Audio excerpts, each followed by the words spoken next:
오늘 저는 여러분과 함께 복 있는 사람은 이와 같은 제목으로 말씀의 은혜를 나누고자 합니다. 세상을 살아가는 사람 중에 복 받기를 원하지 않는 사람은 아마 한 사람도 없을 것입니다. 그러나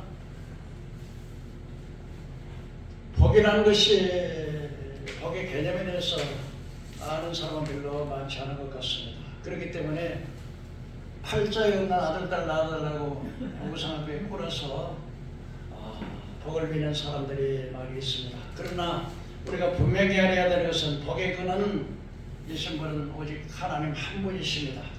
창세기 1장 1절에 태초에 하나님이 천지를 창조하시니라 20절 22절에 하나님이 이르시되 모든 생물들을 번성케 하라. 하늘에 궁창이는 새들이 나르라 하시고 하나님이 그 바다의 짐승들과 물에서 번성하는 움직이는 모든 생물을 그 종류대로 날개 있는 새를 창조하시니 하나님 보시기에 좋았더라. 하나님이 그들에게 복을 주시니 이르시되 생육하고 번성하며 땅에 충만하고 땅을 정복하라고 말씀하셨습니다. 하나님께서는 온 하늘의 새나 땅에 있는 모든 짐승이나 사람이나 이 땅의 모든 것들을 창조하시고 그들에게 생육하고 번성하고 땅에 충만하라고 복을 주셨습니다. 여러분, 이 물고기 한 마리를 이렇게 딱 보면은 그 물고기 한 마리 속에 수백 개의 알이 있습니다. 근데 그 넓고 넓은 그 바다에 하나님께서 복을 주셨기 때문에 한 마리의 그 물고기 알에 수백 개의 알을 낳기 때문에 그 넓고 넓은 바다에 고기 반 물반이 되는 것은 그만큼 하나님 번성의 축복을 주셨기 때문에 그렇습니다. 이해가 가시면 한번 아멘 합시다. 이해가 가셔요? 여러분, 나무는 한 나무지만 나무에 한 열매들이 많이 맺습니다. 그 열매 가운데 그 열매 속에서도 많은 씨가 있어가지고 그 한 나무에서 번성하려고 한다 그러면 뭐 10개, 20개, 100개까지 번성할 수 있도록 이렇게 축복하셨습니다. 여러분, 사람을 생각해 보십시오. 이 두 사람의 부부간에 두 사람이 결혼을 해서 자녀를 낳습니다. 옛날에는 보통 뭐 8명, 10명씩 낳는데 그러면은 한 사람이 낳은 자녀들이 또 자녀를 낳아요. 그러면 또 자녀들의 또 아들들이 또 자녀를 낳으면 손자들이 있잖아요. 또 내 형제가들, 우리 어머니 속에서 나오는 형제들이 뭐 8명이라면 8명이 자녀면은 얼마 있지 않으면 그냥 한 사촌까지만 모이더라도 뭐 40, 50년 되지 않습니까? 이거 뭘 의미하는 것입니까? 하나님께서 이 땅에 창조하신 모든 피조물에게 복을 주었기 때문에 생육하고 번성하고 땅에 충만하기 때문에 그렇게 번성하도록 하나님이 축복하셨다는 사실 믿으시기를 바랍니다. 역대상 29장 11절 12절에 여호와의 위대하심과 권능과 영광과 승리와 위엄이 다 주께서 가있으니 천지에 있는 것이 주의 것이로소이다. 주권도 주께 있사오니 주는 높으사 만유의 머리시나이다. 부하기가 주께로 말미암고 사람을 크게 하심과 강하게 하심이 주의 손에 있다고 말씀하고 있는 것입니다. 여러분, 이 우주 만물은 누가 만들었습니까? 우리 하나님이 만들었기 때문에 하나님이 주인이신 것입니다. 여러분, 주인이 자기의 것을 가지고 누구에게도 자기의 마음에 맞는 사람에게 줄 수 있는 특권이 누구에게 있겠습니까? 만드신 창조주에게 있는 것입니다. 뿐만 아니라 주님께서는, 우리 하나님께서는 인류 역사의 흥망성쇠를 취하시는 절대 주권자, 만왕의 왕이요 만유의 주시기 때문에 하나님의 절대 주권 흥망성쇠가 하나님의 손에 달려 있는 것입니다. 그래서 부와 기가 주께로 말미암다고 성경은 우리에게 말씀해주고 있는 것입니다. 그렇기 때문에 천지의 창조주이신 모든 소유는 하나님이요 모든 사람을 축복하고 권세와 번영과 능력과 위대하심을 높이심을 낮추심을, 그래서 여러분, 높아지는 것이 동이나 서로 말미암지 않고 높고 낮아지는 것이 하나님 손에 달려있다고 성경 우리에게 말씀해주고 있는 것입니다. 그럼에도 사람들은 어리석게도 하나님께 구하지 않고 하나님의 창조하신 피조물, 해와 달이나 별이나 심지어는 사람이나 사람의 죽은 영혼이나 실이란 나무들까지라도 거기다 복을 빌고 복을 달라 그러니 우리 인간이 얼마나 어리석은가, 얼마나 어리석은가를 우리가 알 수 있습니다. 예레미야 17장 5절에 여호와께서 이같이 말씀하시니라. 그는 사람을 믿으며 육신으로 그의 힘을 삼고 마음의 영혼을 떠난 사람은 저주를 받을 것이라. 그는 사막의 떨기나무 같아서 좋은 일 오는 것을 보지 못하고 간종하고 사람이 없는 곳에 살게 될 것이라고 말씀합니다. 그러나 여호와를 의뢰하는 사람은 복을 받을 것이라고 말씀을 하십니다. 그 사람은 복을 받을 것이라. 그런 물가에 심기운 나무가 그 뿌리를 강변에 뻗치고 더위가 올지라도 두려워하지 않으며 그 입에 첨첨해서 가뭄의 해에도 걱정이 없고 결실이 그치지 아니한 것들. 왜 그렇습니까? 여러분, 나무가 뿌리를 근거로 두기 때문에 그렇습니다. 그렇기 때문에 뿌리 박토해가 심겨진 나무가 아니라 그 뿌리를 시냇가에다 뿌리를 내리는 뿌리는 아무리 가뭄이 와도 걱정이 없고 결실이 그치지 않았다고 했습니다. 하나님을 의지하는 자는 마치 물가에 심겨진 나무와 같다고 성경 우리에게 말씀을 해주고 있는 것입니다. 여러분, 하나님을 믿는 가정, 개인, 국가 모두가 다 하나님을 믿는 나라들은 다 복을 받았어요. 근데 하나님을 떠난 백성들은 우상을 숭배하는 백성들 쳐놓고 복받는 날을 봤습니까? 여러분, 인도나 러시아나 미얀마나 여러분, 오늘날 또 이 러시아와 우크라이나가 막 전쟁을 해서 수많은 사람이 죽어가지 않습니까? 근데 원래 이 러시아와 우크라이나와 것이는 키예프 공화국에서 이렇게 나눠진 나라입니다. 그러니까 뿌리가 같아요. 같은 형제간들의 한 뼈다구에서 나온 사람들이 바로 러시아와 우크라이나와 키예프. 그러니까 지금 우크라이나의 수도인 키예프라고 하는 거 지금 키예프 공화국에서 분리됐는데요. 그런데 여러분, 이 우크라이나는 세계 3대 곡창지대입니다. 세계적으로 얼마나 땅이 비옥한지, 이 세계에 그냥 가장 농산물이 잘 돼서 풍부한 그 땅이 바로 우크라이나의 땅이었습니다. 그런데 어떻게 지금 이 우크라이나라고 러시아하고 그렇게 한 뼈에서 나온 한 혈통인데 그렇게 원수들과 그렇게 싸움을 하느냐? 그거는 여러분, 그 스탈린이라고 하는 사람이요, 이 분홍들을 자꾸 죽였습니다. 그러니까 부자로 농사에서 부한 분홍들을 다 죽여가지고, 분홍들은 농사짓는 방법을 잘 알지 않습니까? 그리고 그것을 협동농장으로 이제는 개인 소유라고 협동농장으로 이렇게 따였습니다. 그러고서는 세금을 막 약탈해 갑니다. 그러니까 그렇게 곡창지대에 있는 우크라이나 사람들이요, 1933년에는 28,000명이 굶어 죽었습니다. 그래가지고 쥐도 잡아먹고 개도 잡아먹고 고양이도 잡아먹고 닭친들을 잡아먹고 분홍들을 껍질을 벗겨가지고 그걸 비두로 만들고. 그러니까 여러분, 공산주의가 얼마나 악합니까? 그리고 나중에는 더 잡아먹을 것이 그러니까 인육을 먹었습니다. 사람을 서로 잡아먹고 부모들끼리 해가지고 오늘은 우리 새끼를 자식을 먹고 내일은 내 자식을 먹자. 그게 우크라이나 스탈린이니까 공산주의가 하면서요, 자기 형제였던 것인데, 그렇게 해가지고서는 이 분홍들의 우크라이나가 3분의 1이 그냥 사람이 죽은 것입니다.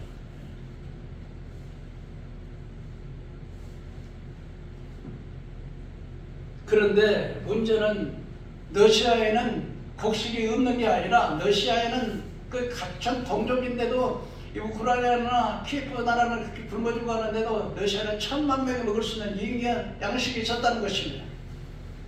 그러면서 그 우크라이나가 그렇게 굶어 죽다 보니까 여러분, 분홍이 농사 기술을 아는 분홍들이 죽으니까 농사도 잘 안 되겠죠. 또 그러고 내 개인 소유 아니고 집단 농장이 되니까 내 소유가 아니니까 열심히 일하지 않으니까 또 그리고 또 거기다가 수탈해서 막 세금으로 뺏어가 버리니까요. 그래가지고 그렇게 1933년에 2만 8천 명이 굶어 죽고 그 인구가 우크라이나 인구가 3분의 1로 줄었다는 것입니다. 여러분, 하나님을 떠난 민족은 이렇게 그래서 공산주의가 얼마나 악랄한가 여러분 우리가 아셔야 됩니다. 북한을 보십시오. 우리나라가 이 남한과 북한이 갈라지기 전에는 평양에서 먼저 복음 들어가고요. 주일날이면 평양에다가 일을 전부 안 하고 세 번 입고 그냥 길거리에 가면은 막 그렇게 아름답게 그랬었는데 공산주의가 딱 들어오면서 교회를 다 파괴시키고 목사들 장로들 그들 다 순교하고 다 죽이고 그러고 보니까 지금 북한 땅이 어떻게 됐습니까? 와 얼마나 저는 요즘 보면 그 우크라이나에서 이제 북한에서 막 김정일이는 자기의 핵을 해가지고 자기의 통치권만 하기 위해서 그 사람을 죽여가지고 파병을 하면 그 사람들이요. 그 사람들이 돈도 안 줘요. 근데 요즘 보니까 계속 죽습니다. 얼마나 많은 북한 군인이 막 첫 번에 딱 들어서 파병하면서 1만 명이 그냥 그 자리에서 그냥 총 한 번 쏘지 못하고 다 죽었습니다. 계속 죽고 있습니다. 그런데도 불구하고 우리나라 사람들은 정신이 돌았는지 정신을 못 차려요. 정신을 못 차려요. 그래서 종북 좌파들이 얼마나 많냐 이거예요. 국민들이 아예 막 계속 대모만 이래가지고 얼마나 우리나라의 기술을 갖다 북한에다 갖다 원래 간첩들을 해가지고서 갖다 바치고 돈을 갖다 바치고 이 나라를 갖다가 북한에다 낮은 남배에 연방위로 가가지고 북한을 넘기려고는 이 지도자들, 이 정치가들, 이 교회 지도자들 한심해요. 저는요. 얼마나 그게 복의 근원을 모르는 거예요.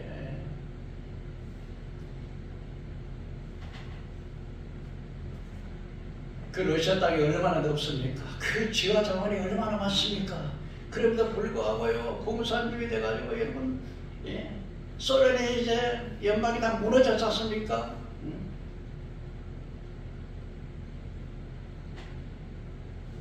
그래 우리 대한민국은요 1948년 8월 15일 날 이승만 대통령께서 대한민국이 건립되고 난 다음에 시장경제, 자유민주주의 그리고 기독교 국가를 해가지고서 이 땅이 이렇게 번영한 거예요.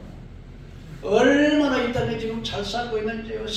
세계 270개 나라 되는데 그 나라 중에서 지금 6위로 경제적인 것이나 정치적인 것이나 기술적인 면에 보여서 이렇게 한 세계 6위 정도로 평가를 받고 있지 않습니까?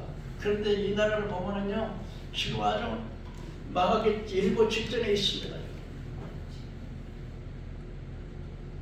그리고요 많은 사람들에게 복의 근원이신 하나님을 알지 못하고 교회를 나오지 않고 예수를 믿지 않아요.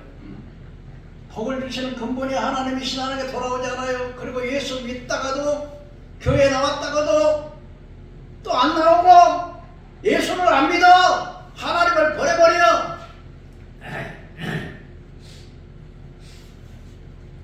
여러분요 교회 다니다가요 아이고 나는 좀 쉬어 아니 나이가 있으니까 좀 천천히 가도 되겠지 그러면요 마귀가 가만놔두지 않아요.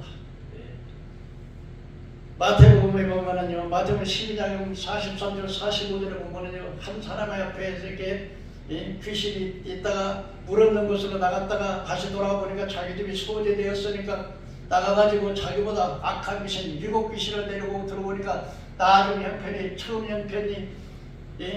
처음 형편보다 악하겠다 그래요. 악한 귀신이 7이 들어오는 거예요. 그러니까 예수 믿다가 쉬면 안 돼요. 예수 믿다가 타락하면 안 돼. 왜? 회개가 안 돼. 회개. 7귀신이 딱 점령을 그 사람을 점령해 버리기 때문에요. 얼마나 한 주 예배 시간에 나오는 것이 하나님께 나오는 것이 얼마나 중요하다고 하는 사실을 알아야 돼요. 근데 천국과 지옥이 있고요. 그걸 안다 그러면 아마 이 강남에 강남하고 강북하고도 굉장히 차이가 없는, 예? 강남의 사람들이 다르고 강북에 사는 사람들이 다르고. 예? 근데 그렇게 많은 돈을 가지고 그런 권력을 가지고 그런 부경화를 누리는 사람이라도 이런 마지막 종착역에서 내 영혼이 구원받지 못한다면 그보다 더 불행한 사람이 어디 있겠습니까? 우리는 복이 무엇인 것을 분명히 알아야, 복의 뿌리가 어디가 있는 것을 우리가 분명히 알고 살아야 된다는 것입니다. 그렇다면 오늘 첫째로 복 있는 사람은 어떤 사람입니까? 이 복이라고 하는 말을 히브리 말로 하위시라고 그러는데 문자적으로는 축복이 그 사람에게 있다, 그런 뜻이랍니다. 그런데 여기서 복에 해당하는 히브리어 아시레이라고 하는 그 기본어는 아사르라고 하는 말에서 파손됐는데 그것은 똑바른 길로 걸어가다라는 뜻이랍니다. 여러분, 인생은 누구나 원하는 길은 축복을 얻는 길을 벗어나지 않고 나아가는 길, 그것이 바로 참된 길임을 보여주는데 정말 이 똑바로 걸어가는 길이 어떤 길이냐? 바로 하나님의 말씀에 순종하고 그 길로 행하는 자에게 인생에 필요한 모든 복을 복의 근원이신 하나님께서 허락하신다고 말씀하고 있습니다. 그러므로 복이라는 게 뭐겠습니까? 똑바로 걸어가는 길인데 똑바로 걸어가는 길이 뭐냐? 하나님 말씀에 순종하고 하나님 뜻대로 그 길에 따라서 가는 길이 바로 복 있는 사람이라는 거예요. 출애굽기 20장 6절에 나를 사랑하고 내 계명을 지키는 자에게 천대까지 은혜를 베푸십니다. 우리 한번 따라해 볼까요? 나를 사랑하고 내 계명을 지키는 자에게는 천대까지 은혜를 베푸시느니라. 믿으시기를 주의 이름으로 축원합니다. 실로 인간에 있어서 진정한 행복은 스스로 노력해서 얻어지는 것이 아니라 하나님께서 주신 축복입니다. 그리고 그 결실입니다. 선물입니다. 이는 오직 하나님께 속한 자만이 누릴 수 있는 것입니다. 왜냐하면 인생의 참 행복이 무엇인지 인생을 지으신 하나님만이 아시는 것이며 그분에게만 참 복을 얻을 수 있기 때문인 것입니다. 시편 127편 12절에 여호와께서 집을 세우지 않으면 세우는 자의 수고가 헛되고 여호와께서 집을 지키지 않으면 파수꾼의 경사하기 하사라는 것입니다. 여러분, 아침부터 일찍 일어나서 늦게 누워나지만 수고의 떡을 먹음이 헛되다는 것입니다. 하나님께서 우리 하는 일에 복을 허락해 주시지 않으시면 세분은 아침부터 일찍 일어나서 저녁에 늦게까지 일을 해도 그 수고가 헛되다는 거예요. 왜요? 여러분, 아무리 농사를 짓고 열심히 일을 해도 태풍 한번 불어본다, 홍수가 쏟아져 버린다, 전쟁이 와서 빼앗아가 버린다, 많은 돈을 벌어가지고 이제는 살만하다, 이제는 살만하다, 이제는 나에게는 보내면 안 다칠 것이다. 그런데 병에 딱 죽을 병에 딱 걸려버린다면 무슨 소용이 있겠나 말이에요. 하나님이 집을 지켜줘야 그 집이 든든하다는 거예요. 여러분, 파수꾼이라는 것은요, 저걸 위해서 이렇게 군인으로 말하면 보초 근무를 쓰는 사람인데, 보초 근무는 아무리 내가 총을 들고 이렇게 잘 지켜도요, 하나님이 그 집을 지켜주지 않으면 파수꾼이 지키는 자의 수고가 헛되다는 거예요. 그 모든 복은요, 사람을 크게 하심과 강하게 하심에 동이나 서로 말미암지 않고 나무로도 말미암지 않고 오직 여호와께로 말미암다고 성경 우리에게 말씀해 주고 있는 것입니다.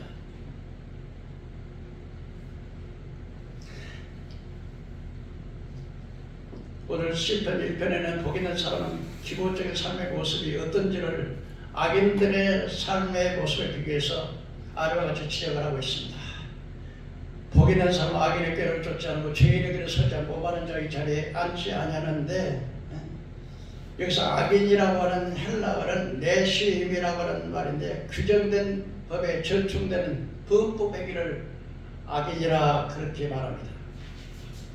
즉 여기서는 하나님의 말씀에 어긋나는 죄를 가리켜서 악인이라 그렇게 말을 합니다.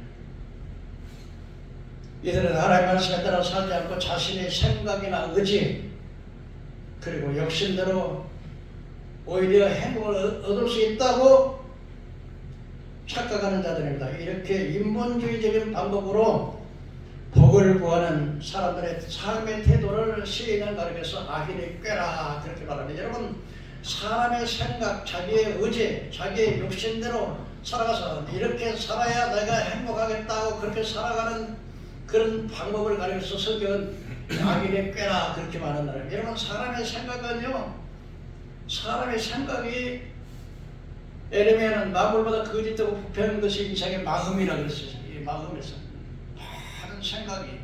근데 우리 생각은요, 인간의 부패성 때문에, 만물보다 거짓되고 부패한 인간의 부패성 때문에 이 생각이 올바를 수가 없어요. 그래서 사탄 마귀는 우리 생각을 통해서요, 우리 생각 속에다가 가룟 유다에게 예수를 팔 생각을 집어넣었다잖아요. 야, 가룟 유다, 너 3년 반 동안 예수 따라다니냐 소용없지 않냐? 예수가 네가 유대의 왕이 되면 한 자리 하려고 따라다녔지만 저 십자가에 죽는 것 봐라. 그러니까 빨리 네 본전 찾아야 되지 않자. 그래가지고 대제단 가서 내가 예수를 팔 테니까 돈 얼마 주겠어? 은 20 주겠다. 근데 또 양심의 가책이 됐던가 봐요. 그래가지고서는 돈 20을 받아가지고 가서 내가 좀 의인을 잘못했다고 이거 물러주시오 그랬더니 소용없다고. 안 물러주니까 은 20을 갖다 밭에다 던져버렸어요. 그러니까 제사장들은 그걸 갖다가 나그네들이 묘지를 사가지고 무덤을 만들어줬는데, 좀 마음이 괴로워서 예수를 팔고 나니까 마음이 괴로워서 그 생각 속에 예수를 팔 마음을 마귀가 집어넣었다는 거예요, 그 속에다. 그러니까 막 견딜 수가 없으니까 목을 달았는데, 이 목을 달아서 나무에다 목을 달았는데 끈이 떨어져가지고 탁 터져가지고 창자가 터져가지고 죽었어요.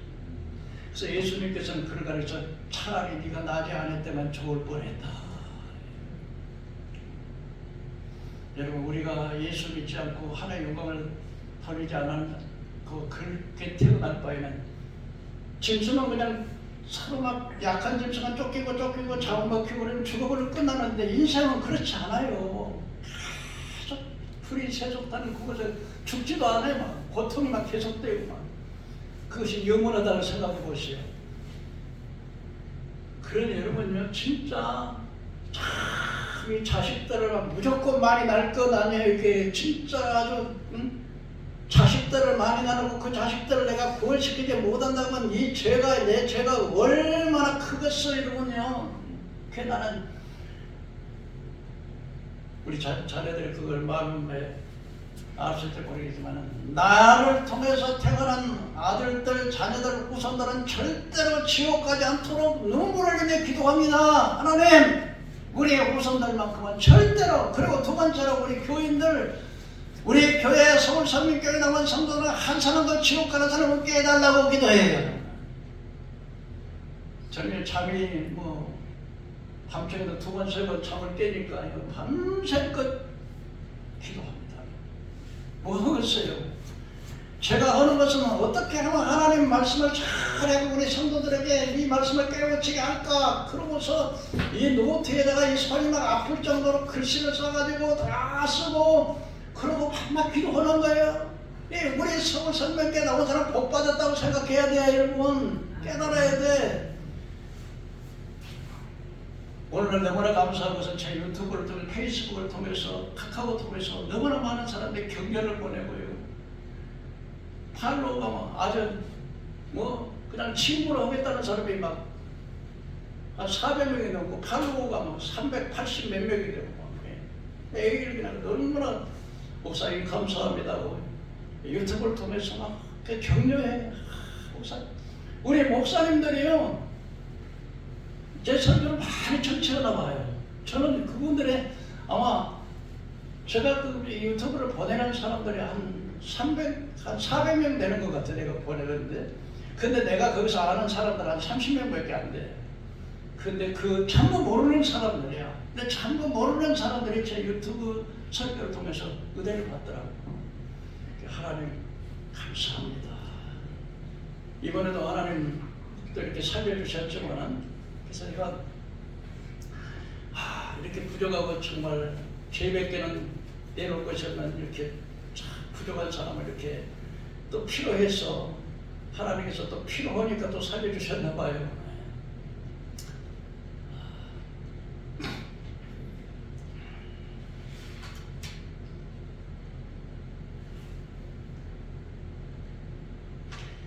자기 생각, 자기 의지, 자기 욕심대로 살아가려고 수단 방법을 가리지 않고 살아가는 것이 악인의 꾀라고 성경 우리에게 말씀을 하고 있습니다.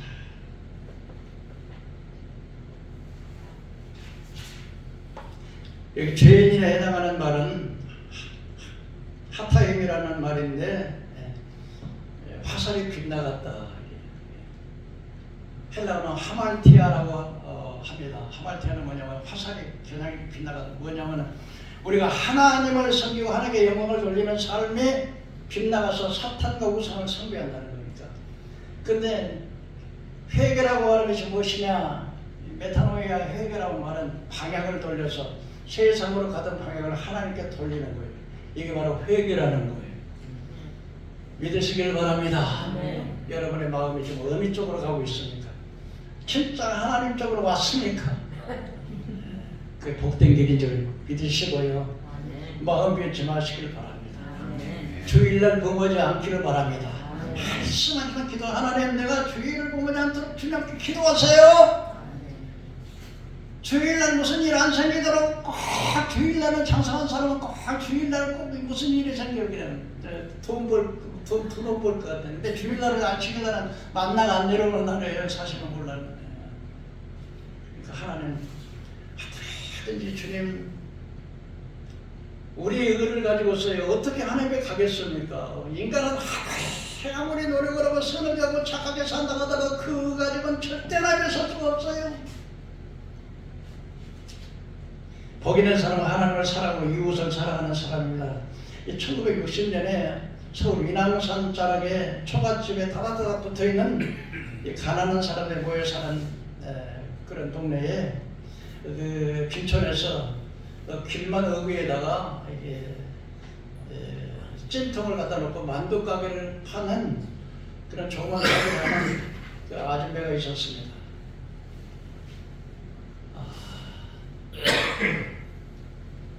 그래서 만두 속 뜨거운 위에다가 만두 속을 만들어 놓고 만두를 빚고 손님들이 만두를 파는 일을 혼자서 다 하는 가게 아줌마 이름이 손덕이라고 하는 그 아줌마가 있었습니다.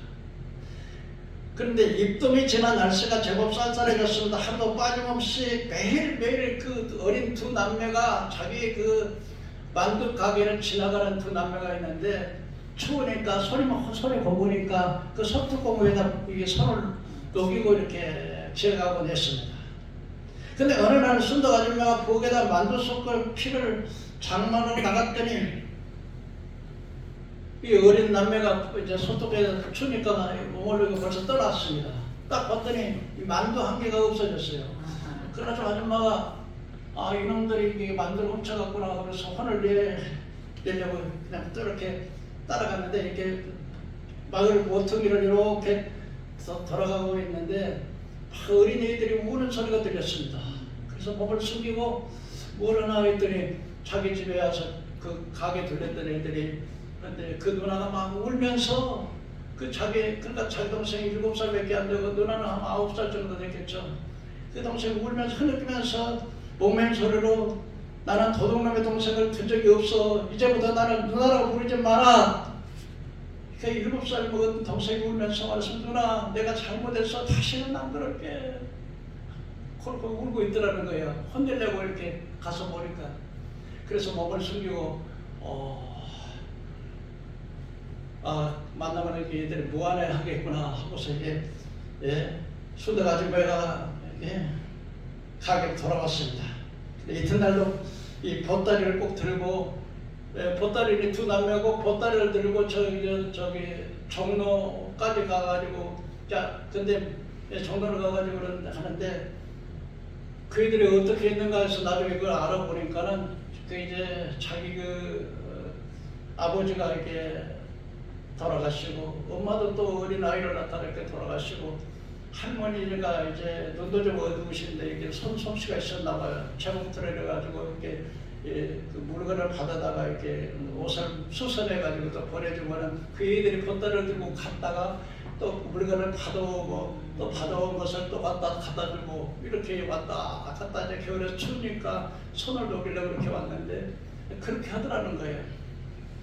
이제 그 아줌마 마음이 참 아프겠죠. 어느 날 보따리를 들고 울던 남매의 손을 녹이고 지나가려 하는데 가만히 봤더니 그 누나가 동전 멜림을 갖다 놓고 속으로 이렇게 아줌마 어제 아줌마가 없어가지고 그냥 외상으로 그냥 만두 한 개껏 가져갔어요. 만두 하나 갖고 여기 놓고 갑니다. 그러고 가더라는 거예요. 그러면서 그랬더니 짠해가지고서 이 지나가는 애들에게 똑똑하게 그때는 항상 만두집을 거쳐서 이렇게 지나가는데 그냥 그 다음날은 외면을 하고 안 보려고 그러고 외면하고 이렇게 지나가는데 얘들아 좀 와서 와라. 그래가지고서 만두를 그 만두 속에 일부러 터지게 해가지고서는 만두를 얘들아 이거 좀 먹으라 터진 거라 이거 팔 수가 없으니까 먹어 그랬더니 아줌마 고마워요. 집에 가서 먹을래요. 그러고 집 돌아가는 길에 가더라는 거예요. 그러면서 가만히 들어보니까 뭐라고 말하지? 동생은 먹고 싶은 거나 먹으려고 그러겠죠. 근데 누나가 이렇게 이놈아 자꾸 얻어먹으려고 그러면 그 지근성이 돼가지고 안 되는 거야. 막 그렇게 막 나무래더라는 거예요. 더 궁금해진 이 순덕 아줌마는 그 집의 사정을 알아봤다는 거예요. 그 얼마 전에 이제 그 아버지 어머니가 돌아가시고 이제 할머니 밑에서 이제 보따리에다가 그 물건을 받아다가 수리해가지고 보내고 얘들이 그 보따리를 들고 왔다 갔다 이렇게 했던 거예요. 옹달진 인왕산자락 빈촌에 매서운 겨울이 찾아왔습니다. 남동생이 만두 하나를 훔친 이후로 남매는 여전히 만두 가게 앞을 오갔지만 손등에 손을 녹이기를 고사하고 아예 고개를 돌리고 외면하고 지나가고 있었습니다. 그때 이 순덕이라고 하는 그 아줌마가 동사무소에서 얘들이 어떤 애들인가 하고 알아봤더니 그 복림이라고 하는 옛날에 자기 친구, 그러니까 그들의 엄마가 자기 친구였다는 것입니다. 그래가지고 애들을 불러가지고 또 외면하고 지나가려고 하니까 얘들아 잠깐만 너희 엄마 이름이 복림이지? 신복림 맞지? 너는 순덕 아주머니가 가게 앞에 지나가는 남매를 붙잡고 물었습니다. 깜짝 놀라 남매가 발걸음을 멈추고 쳐다봅니다. 아이고 복림이 딸을 이렇게 만나니 천지 신명님 고맙습니다 하고 이들 안아주니까요. 남매를 더 안아주고 아주머니 눈에서 눈물이 보이기 시작했습니다. 너희 엄마는 나와 둘도 없는 친구였어. 내가 가난할 때 너희 엄마가 콩도 주고 옥수수도 주고 우리 집에 찢어지게 가난했는데 너희 집에 잘 살아서 인정 많은 너희 엄마는 우리의 쌀도 퍼다 주고 콩도 한 자루씩 주었단다. 그날 이후로부터 이제는 이 남매가 올라갈 때마다 꼭 만두 가게 들려가지고서 속 터진 만두를 먹고 순덕 아줌마가 또 너희 할머니도 갖다 싸다 주라고 이렇게 했습니다. 예. 그리고 30년이 지난 어느 날 만두값에 고급 승용차가 멈춰섰습니다. 중년 신사가 내렸습니다. 신사는 가게 안에 구부리고 만두를 빚고 있는 노파 손을 덥석 잡았습니다. 신사는 눈물을 흘리며 할머니를 쳐다봅니다. 누구신가요? 신사는 할머니 친구 복림이라고 하는 아들입니다. 과거에 그 어린 나이에 만두 훔쳐먹었던 그래가지고 그 누나에게 혼났던 그 사람이 바로 천학경 강남제일교회 교원 원장이 됐다는 것입니다. 저는 이 이야기를 읽으면서 좀 눈물이 나더라고요. 그 어린 아이들이 그렇게 가난한 나이가 이렇게 성공을 해가지고 서울대학교 의과대학에 의사가 돼가지고 또 외국에 유학까지 가가지고 강남제일병원의 원장이 됐는데 그 어린 7살, 9살 먹었던 애의 그 누나의 그 어린 아이의 그 참다운 그 마음, 바로 된 그 마음, 그리고 또 그 아줌마의 그 인정받는 그 인정. 어느 날 여러분 우리 어린 아이들이 이런 마음으로 자랐으면 얼마나 좋을까. 이렇게 인정받는 사람들이 됐으면 얼마나 좋을까. 그런 생각을 해봤습니다. 복 있는 사람 어떻습니까? 여호와의 율법을 즐거워하며 그 율법을 주야로 묵상한다. 이게 율법이라고 해서 모세의 오경을 말하는데 넓은 의미로 말해서는 하나님의 모든 말씀을 즐거워한다. 하나님의 말씀을 즐거워한다는 것은 온 마음이 거기에 쏠려 있다는 것을 의미하는 것입니다. 시편 119편 105절에 주의 말씀은 내 발에 등이요 내 길에 빛이라 그랬습니다. 하나님의 말씀은 바로 영혼의 양식입니다. 하나님의 말씀은 세상 사람을 거듭나게 하는 세상명을 주는 거듭나게 하는 것입니다. 하나님의 말씀은 수술의 칼입니다. 하나님의 말씀이 들한테 완악한 마음이 있을지라도 마치 수술에서 나쁜 병들을 잘라내는 것처럼 하나님의 말씀은 수술의 칼이 되어서 악한 마음, 음란한 마음, 더러운 마음, 욕심 많은 마음을 제거하고 그 악한 마음을 제거하고 선한 마음으로 감싸서 이루는 모든 것들을 내서 수술해 버리는 칼이라고 했습니다. 또한 하나님의 말씀은 구원에 이르는 지혜가 있게 되는 것입니다. 그러므로 하나님의 말씀을 사모하고 제가 그 여호와의 말씀을 즐거워하는 것이 바로 복이라고 성경은 말씀해 주거든요. 그것을 주야로 묵상한다는 것은 여러분 곰곰이 생각한다는 것도 있지만 그 생각한 말씀을 내 마음, 내 삶 속에 실천하는 것이 바로 여호와의 말씀을 묵상하는 것이라는 것입니다. 여러분 하나님의 말씀을 곰곰이 생각할 뿐만 아니라 생각해서 그 말씀대로 내가 삶 속에서 실천하는 것이 바로 여호와의 말씀을 즐거워하고 묵상하는 것이라고 성경은 말씀해 주고 있습니다. 하나님의 말씀을 묵상하는 자는 바로 시냇가에 심은 나무와 열매를 맺은 같이 여러분 시냇가에 심은 나무는 아무리 가뭄이 와도 물속에 뿌리를 갈고 있기 때문에 결실이 그치지 않은 신명기 32장 10절에 이스라엘아 너는 행복자로다. 너같이 구원을 얻은 백성이 누구냐. 하나님을 믿는 이스라엘 백성들의 너는 행복자로다. 너같이 구원을 얻은 백성이 누구냐.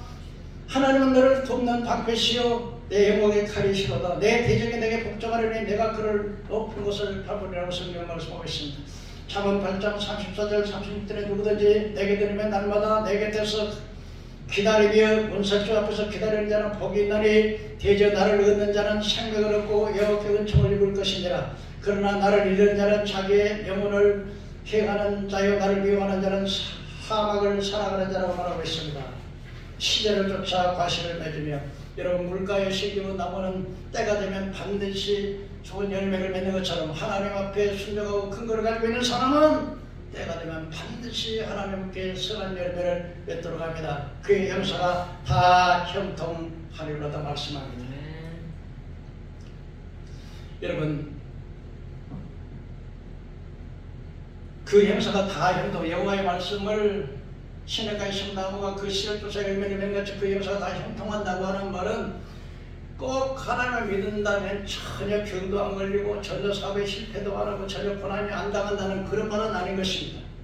여러분 요셉에 보면은 요셉이 부유한 가정에서 사랑받던 아들이었지만은 그러나 종으로 팔려가고 또 감옥에 가고 그 17살 때 나갔던데 30살 될 때 그렇게 했지만 결국은 애굽의 국무총리가 되어서 자기 온 식구를 70명의 애굽에 내려간 자기 온 후손들을 다 살리고 만천하의 생명을 살렸던 것처럼 하나님의 백성은 때로는 고난도 있고 험하도 있지만 때로는 하나님께서 연단하게 해서 훈련해서 어려움이 오기도 하고 또한 하나님의 백성이 잘못할 때 징계로 매가 오기도 하지만 결과에 가서는 반드시 선한 열매를 맺게 하신다는 사실을 우리가 알아야만 하는 것입니다.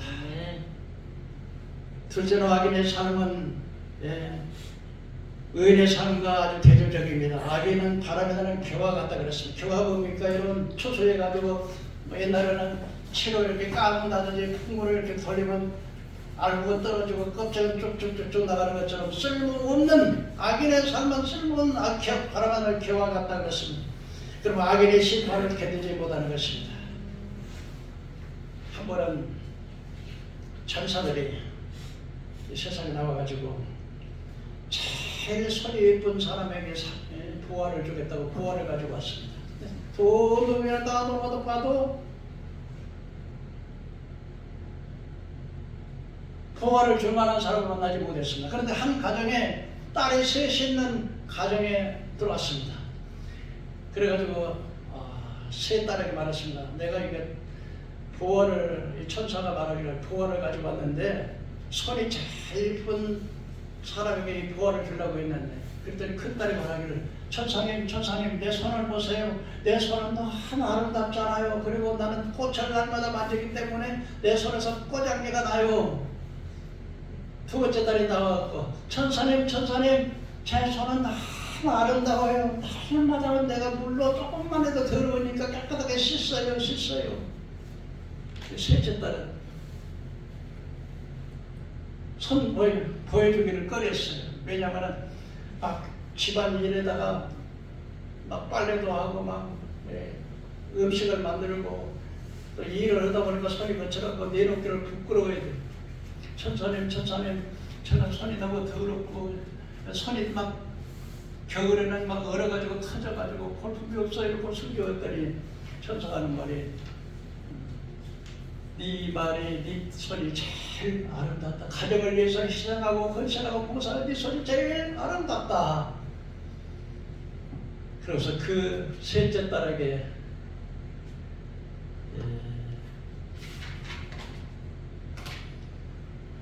보물을 줬다는 그런 이야기를 들어봤습니다. 여러분, 하나님께서 우리에게 달란트를 맡겼습니다. 한 주인이 종들에게 한 사람에게는 5달란트를, 한 사람에게는 2달란트를, 한 사람에게는 1달란트를 맡겼습니다. 그런데 5달란트 받은 사람은 주인이 떠나가는 즉시로 그 땅을 장사를 해가지고 열심히 장사를 해서 5달란트 받았던 5달란트를 5달란트를 남겼습니다. 2달란트 받은 사람도 나가가지고 장사를 해가지고 또 2달란트를 남겼습니다. 그런데 1달란트 받은 사람은 주인이 받은 그 1달란트를 땅에다 묻어가 땅에다 다 해가지고 감춰놨습니다. 세월이 오래 지나고 나서 이제 피해서 나오기 위해서 주인이 돌아왔습니다. 5달란트 받은 사람은 가지고서 주인이 없어서 당신이 떠날 때 5달란트에게 맡겼는데 내가 장사를 해서 5달란트를 맡겨놔야 그랬더니 주인이 착하고 충성된 종아, 네가 적은 일에 충성했으니 내가 많은 것으로 맡기리니 내 주인의 즐거움에 참여할지어다. 칭찬하고 5달란트 더 줬습니다. 2달란트 받은 사람도 똑같이 주인이 보소서 당신이 떠날 때 내게 2달란트를 맡겼는데 내가 장사를 해가지고 2달란트를 더 남겨놔야다 그랬더니 주인이 착하고 충성된 종아, 네가 적은 일에 충성했으니 내가 많은 것을 맡기리니 내 주인의 즐거움에 참여할지어다. 1달란트 받은 사람이 가려서 주인이 보소서 당신은 굳은 사람이나 심지 않은 데서 거두고 해치지 않은 데서 모은 줄 알았으므로 내가 두려워해가지고 이거 잃어버릴까 해가지고 여기다 잘 땅을 파고 이렇게 감춰놨는데 당신의 것을 가지고 왔으니 받으소서. 그랬더니 주인이 한 말이 이 악한 종아, 나는 심지 않은 데서 거두고 해치지 않은 데서 모으는 줄 알았느냐. 차라리 그걸 내가 은행에다 맡겼다면 이자를 받을 것이 아니냐. 그러면서 이 무익한 종을 바깥 어두운데 내어 쫓아라. 거기서 슬피 울며 이를 갈미 있으리라. 사랑하는 성도 여러분, 하나님께서 우리에게 각 사람마다 달란트를 맡겼다는 거 오래가야 돼요. 하나님께서 맡긴 달란트를 내가 자기 재능대로 맡기는 거예요. 2달란트 받은 사람 2달란트의 재능만큼 하나님 맡기는 것이, 내가 하나님께서 어떤 달란트를 맡겼든지 간에 내 생명 있는 동안에 그 달란트를 최선을 다해서 남길 때 주님 다시 오시는 그날, 주님 앞에 서는 그날 착하고 충성된 종아, 네가 나를 위해 얼마나 눈물 많이 흘리고 고생한 줄 안다. 그러면서 위로하시고 그 영광스러운 보좌에 생명의 멸관, 의의 멸관, 생업권이 있고 그 임금의 자리에 왕노릇하는 잔치 자리에 참여하게 될 걸 믿으시길 바랍니다. 여러분은 어떤 삶을 살고 있습니까? 제가 목사가 되는 것은 여러분 어떻게 하면 잘 하나님 앞에 하나님을 기쁘시게 하는 일이 될까 해서 제 목사가 됐습니다. 고생도 많이 했습니다. 우리 사모님은 부잣집 마랑이로, 근데 저를 따라서 연단도 많이 받았습니다. 그러나 하나님 나라에서 가서 보면 후회하지 않으리라 생각해요. 다 보시고 아시거든요.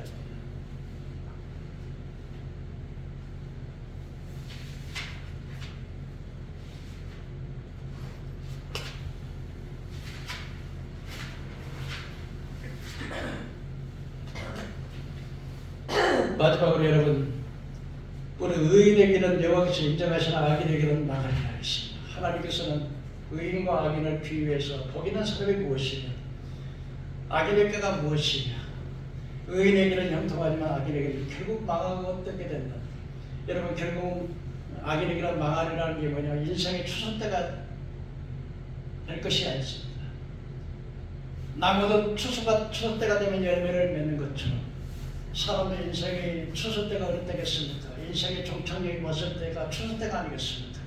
그때 하나님께서는 의인과 악인을 갈라서 의인은 하나님이 인정해 주시고 악인에게는 망한다는 것은 악인은 심판하겠다고 말했습니다. 오늘 이 말씀을 듣고 우리가 복이 무엇인지, 복 있는 삶이 어떤 것인지, 나는 인생에서 어떻게 인생을 살아야 되는지 철저하게 한번 생각하고 깨달아서 악인의 삶을 살지 말고 의인의 삶을 살 수 있는 여러분 되기를 주의 이름으로 축원합니다. 아멘. 기도합시다. 은혜로우신